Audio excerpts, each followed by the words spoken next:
It was a project that was by the people, for the people, and about the people. It's the people's personal recollections that bring the colour and the dynamic to history. To be studying something that I want to know about, it's just amazing.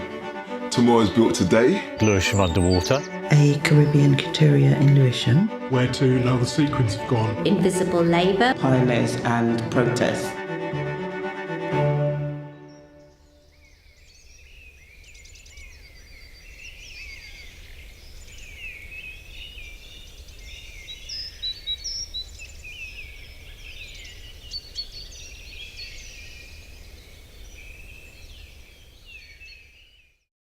We put out an open call to the public to suggest projects that we could use our funding to support. And we decided eventually on 6 projects, making sure that we had projects that were from the north, the south, the east, the west, trying to encompass all of Lewisham and trying to include voices and perspectives from across the widest range of the population. A Caribbean Couturier in Lewisham was inspired by my mother, Sylvia Prime Holder, having grown up in a creative family and watched my mother make couture dresses and gowns all of my life.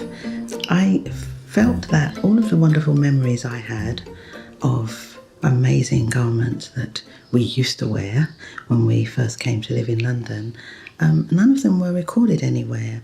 I always felt that I was invisible and people like me were invisible.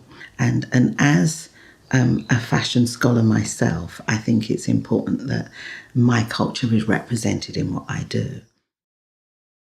The project is called Tomorrow's Built Today, and it's about the whole history of the self-builders who built these eco-houses in Lewisham. Our co-op was called Fusions Jameen, and we're Europe's largest black-led community self-built for rent scheme. The reason why this is important is because most people are stunned. I mean, people come along and they love, as soon as they see the houses, they can't believe that this was here. But also, I think it shows when ordinary people are supported, they can do something extraordinary. Our rents are 30% below target social housing rents. In terms of tackling fuel poverty, in terms of eco homes, it's an important contribution to the creation of affordable housing. For me, people's history is about understanding that when we start to look at the actions of otherwise ordinary people, we realise that they're not just sort of passive, acquiescent vehicles for other people's ideas.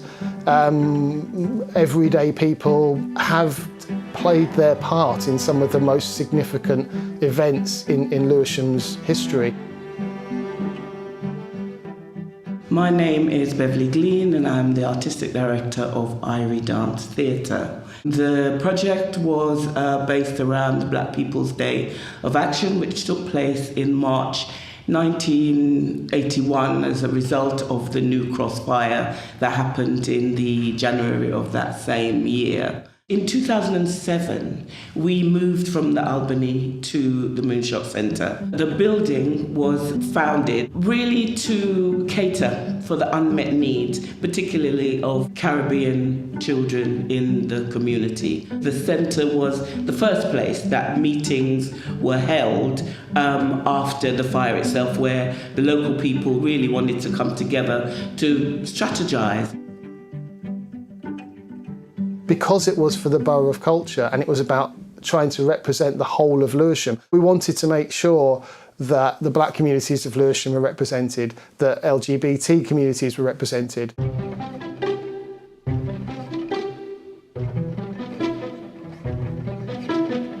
I'm Paul Green and I'm part of In Living Memory as I'm doing a project called Where to Now the Sequins Have Gone, which is an exploration of the lost gay bars of Lewisham, looking at sort of the people who drank in there and the self-selected families that were built up in those spaces. But also that there were topics like the floods of 1968. The project that Quaggy Waterways Action Group and Lewisham Council did was called Lewisham Underwater, and it was looking at the 1968 floods, which were pretty catastrophic for the area. The 15th and 16th of September 1968 saw a huge deluge, large areas of Lewisham Borough underwater overnight. I think that was a turning point in people's understanding that we needed to restore rivers and look after them better. And we brought it bang up to date by talking about flood risk now. The issue hasn't gone away, but the risk is reducing if we restore rivers more and better.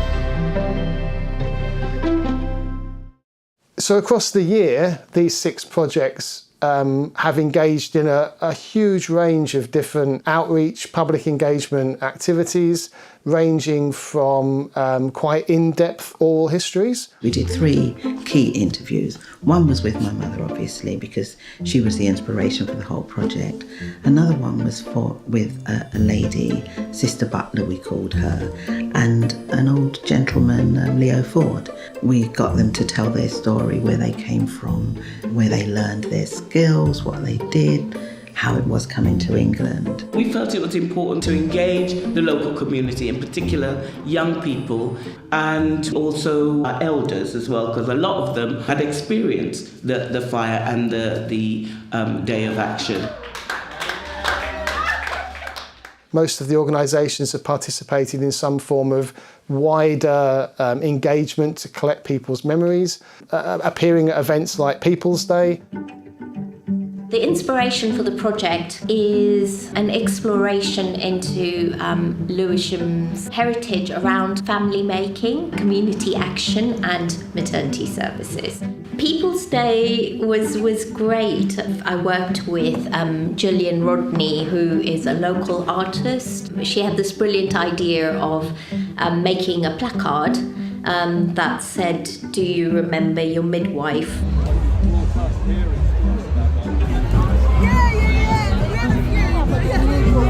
I can't believe how many people did actually remember their midwives and knew their names still.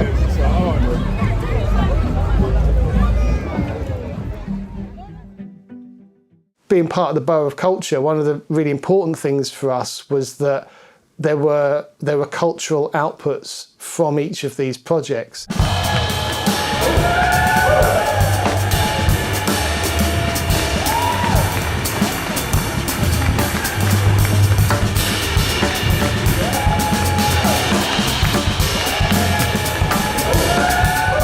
We had exhibitions in the unit of the shopping centre, we've had films made, we've had artworks put up. So when you enter the exhibition, you've got the Where To Now the Sequence Have Gone, which is a reference to the lost pubs. It's sort of like a funerary piece. We wanted to create a space like this archive that we're in, but bring a sort of a queer sort of aesthetic to it, so that it would be something that was very different to the traditional archives.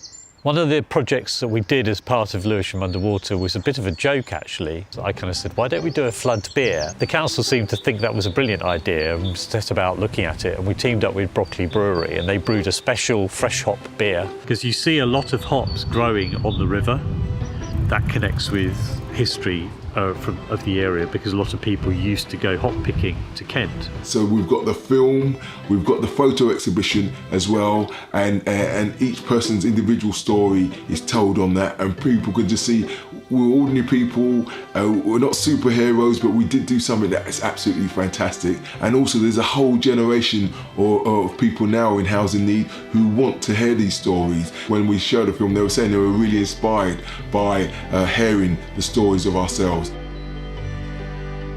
We also decided to create a mural. I worked with a local artist called Amy Brown and a local arts charity called Arts Network. We invited them to a monoprint making workshop, which we held at the hospital, and it was brilliant. We had a really nice experience exploring the history of the hospital, and it'll be a 6-meter mural on the ground floor at Lewisham Hospital. So it's been a really busy year for those projects, and each of those events has been so unique and so well attended Apart from producing the film, we also had an open day here at Moonshaw. We kind of wanted to look up protests right across the board, whether it's through a march, whether it's through a dance piece, whether it's through writing a song, but that there are kind of different ways that you can have your say or you can have your voice.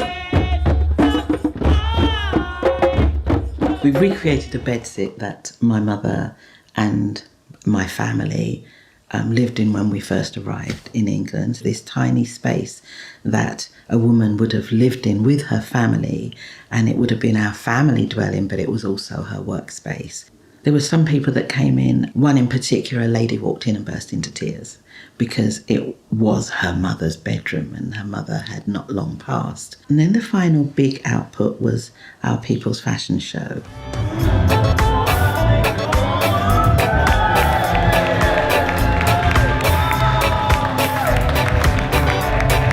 What we wanted was for designers to come wearing something they made, or individuals to come wearing something that was made for them.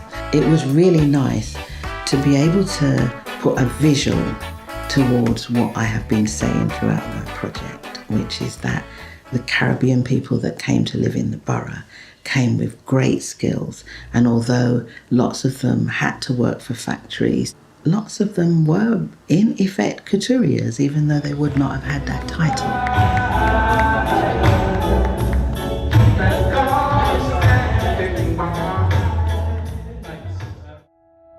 To watch that translation from a sort of a fact gathering or information data gathering process, these fabulous community projects with all of their talent have taken that material and have turned it into these wonderful, creative, entertaining outputs that have really moved people. One woman emailed me and just said, thanks for speaking on behalf of the people who've sort of been forgotten by history. Nobody really wants to know their stories, so we wanted to rectify that through this project. It's a living history. It's not that's something that's in a history book. Being part of the project, the In Living Memory project for QAG, has opened up a whole different way of reaching people for us. There were so many people that said, thank you for doing this, Joy. And, and I didn't know that I wasn't just doing this for me, I was doing it for everybody around me as well. So that was really amazing. When I do local history walks or we've done these projects, people are so interested and excited to hear about the history of Lewisham, but also, of course, they are the history of Lewisham. They have made up the history of Lewisham. Everybody's stories are relevant. Everything that everybody has to tell us has a value and a relevance. Because, of course, once you start to piece them all together, you get this great, big, varied tapestry. As a historian, that to me is the most satisfying outcome we could have possibly wanted from In Living Memory.